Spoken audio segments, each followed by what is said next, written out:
Hello again. तो आज का क्वेश्चन है समड मैट्रिक्स। तो ये एक बहुत बेसिक क्वेश्चन है, चलिए उसके देखते हैं। A matrix is constructed of size n cross n such that m of I, j equal to I plus j। Count the number of cells having value q। Assume the array is in one based indexing.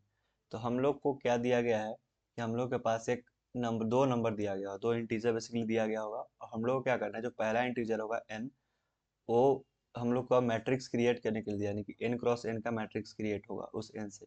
उसके बाद matrix create होने के बाद matrix create कैसे होगा, तो m of I plus J equal to I plus J, यानी कि जिस जिस सेल में हम लोग होंगे उसका जो रो का वैल्यू होगा और कॉलम का वैल्यू होगा वही इस सेल का वैल्यू होगा, उसके जो सम होगा वही वही इस सेल का वैल्यू होगा। उसके बाद एक बार जब मैट्रिक्स क्रिएट हो गया तो हम लोग को देखना है कि उस मैट्रिक्स में कितने ऐसे वैल्यूज हैं जो कि इस क्यू के बराबर हैं, और उसके सम को हम लोग जितना होगा काउंट उसका वो हम लोग को रिटर्न करना है। तो वीडियो में आगे बढ़ने से पहले अगर आप इस चैनल पर नए हैं तो प्लीज़ एक सब्सक्राइब कर देना, और वीडियो अच्छा लगे तो एक लाइक कर देना और एक कमेंट कर देना। तो चलिए अब इस एग्जाम्पल को समझते हैं। तो एग्जाम्पल में हम लोगों के पास जो वैल्यू दिया है n का 4 और q का 7 दिया है। ठीक, हम लोग को क्या करना है कि 4 क्रॉस 4 का मैट्रिक्स हम लोग को क्या करना है, क्रिएट करना है। और क्रिएट करने के बाद q इक्वल टू 7, यानी कि 7 किस किस सेल का वैल्यू आ रहा है वो हम लोग को बताना है। और हम लोग को दिया है कि इंडेक्सिंग जो होगा वन बेस्ड होगा, वन बेस्ड इंडेक्सिंग होगा। तो पहले हम लोग क्या करते हैं, मैट्रिक्स को क्रिएट करते हैं। तो वन,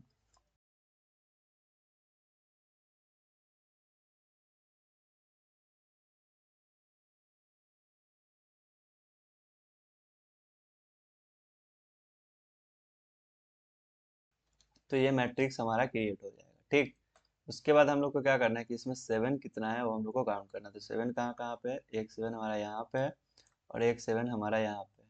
तो दो 7 हमारा क्या होगा, आंसर जो होगा हमारा इस केस के लिए कितना होगा, 2 होगा। ठीक, तो हम लोग क्या कर सकते हैं कि एक मैट्रिक्स हम लोग जो भी हमारा जो वैल्यू दिया होगा वो मैट्रिक्स हम लोग क्रिएट करेंगे। तो मैट्रिक्स कैसे क्रिएट कर सकते हैं, दो फॉर लूप लगाएंगे।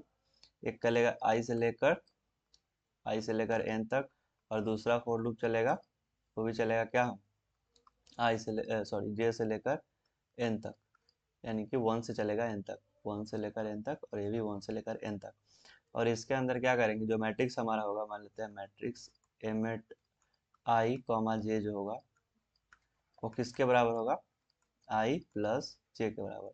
और आई भी हमारा, आई जो होगा हमारा 1 से स्टार्ट होगा, और जे भी जो हमारा होगा वो 1 से स्टार्ट होगा। ठीक, तो इससे हमारा क्या होगा, मैट्रिक्स जो होगा वो हमारा क्रिएट हो जाएगा।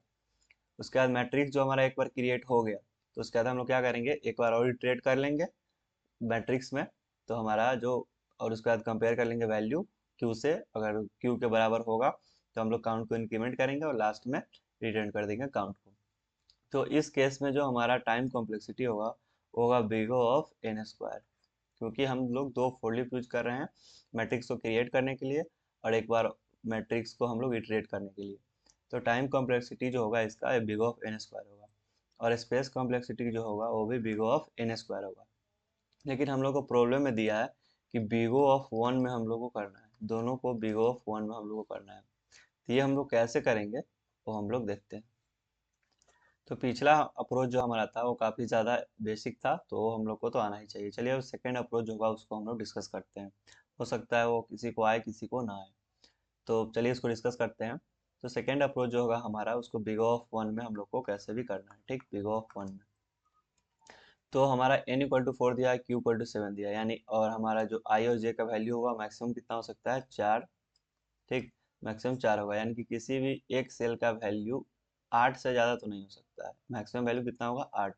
तो हम लोग एक बेस कंडीशन यहाँ पे चेक कर सकते हैं कि अगर if n into two, n plus n या फिर n इंटू टू कोई भी लिख सकते हैं, अगर स्मॉलर देन अगर q है, ठीक, अगर स्मॉलर देन अगर q है तो हम लोग क्या करेंगे कि रिटर्न कर जाएंगे 0, क्योंकि उस केस में हमारा कोई भी एक भी हमारा जो होगा वैल्यू नहीं होगा जो कि q के बराबर होगा, क्योंकि हमारा साइज जो है वो मैक्सिमम हमारा क्या हो सकता है, n प्लस एन हो सकता है। n प्लस एन के बाद भी अगर वो q से छोटा है तो q के बराबर कभी होगा ही नहीं।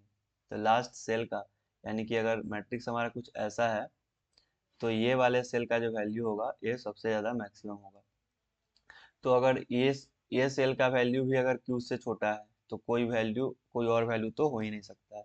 तो ये हमारा बेस कंडीशन हुआ। ठीक, एक और जो एग्जाम्पल था वो क्या था, n इक्वल टू 5 और q इक्वल टू 4। इस केस में आंसर कितना था हमारा, इस केस में आंसर 3 था। तो इस दोनों को मिला के हम लोग क्या करते हैं, इक्वेशन बनाने का कोशिश करते हैं। ठीक, तो अगर n इक्वल टू 5 था और q इक्वल टू 4 था तो आंसर हमारा 3 आया, और n इक्वल टू 4 था, q इक्वल टू 7 था, तो आंसर हमारा 2 आया। ठीक, तो ठीक से हम लोग देखेंगे तो एक इक्वेशन हम लोग को समझ में आया कि जो हमारा आंसर होगा वो क्या होगा, n माइनस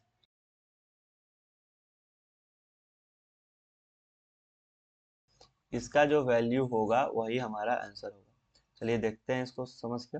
n हमारा सबसे पहले केस में क्या है, 4। ठीक, एब्सोल्यूट ऑफ n कितना, 4 प्लस 1 माइनस q 7। ये कितना होगा, 4 माइनस 4 प्लस 1 5 माइनस 7 यानी कि 2, यानी कि एब्सोल्यूट कितना आएगा, 2। 4 माइनस 2 कितना आएगा हमारे यहाँ पे, 2। 2 हमारा आंसर आ गया। ठीक, तो ये हमारा आंसर आ रहा है यहाँ पे। फिर अब नेक्स्ट टेस्ट केस के लिए देखते हैं। तो n इक्वल टू कितना है, 5 minus absolute of 5 plus 1 minus 4 कितना आएगा इसका, इसका वैल्यू 5 प्लस 1 6 माइनस 4 2, यानी 5 माइनस 2 इक्वल टू 3। इस केस में ये आंसर हमारा 3 है। तो हम लोग दो कंडीशन लगा सकते हैं, अगर अगर n इंटू 2 अगर स्मॉलर देन q है तो उस केस में आंसर कितना होगा, 0। नहीं तो क्या करो, रिटर्न करो रिटर्न करो इसको n minus absolute of n plus 1 minus q। तो इसका जो टाइम कॉम्प्लेक्सिटी होगा इस लाइन का वो भी बिग ऑफ 1 होगा, इसका ही बिग ऑफ 1 होगा, और स्पेस जो हम लोग को यूज किए ही नहीं है तो स्पेस कॉम्प्लेक्सिटी भी बिग ऑफ 1 होगा। तो चलिए कोड करते हैं। तो सबसे पहले base condition, if n into 2 अगर स्मॉलर देन q है तो रिटर्न करो 0। क्यों करना है वो देख चुके हैं। और नहीं तो लास्ट कंडीशन क्या, रिटर्न करो n minus absolute of n plus 1 minus q। अब हम लोग रन करते हैं इसको। तो कोड हमारा रन हो चुका है, इसको सबमिट करते हैं। तो कोड हमारा सक्सेसफुली सबमिट भी हो चुका है। तो यही था आज का कोड। तो मिलते हैं नेक्स्ट वीडियो में, तब तक के लिए keep learning and keep exploring.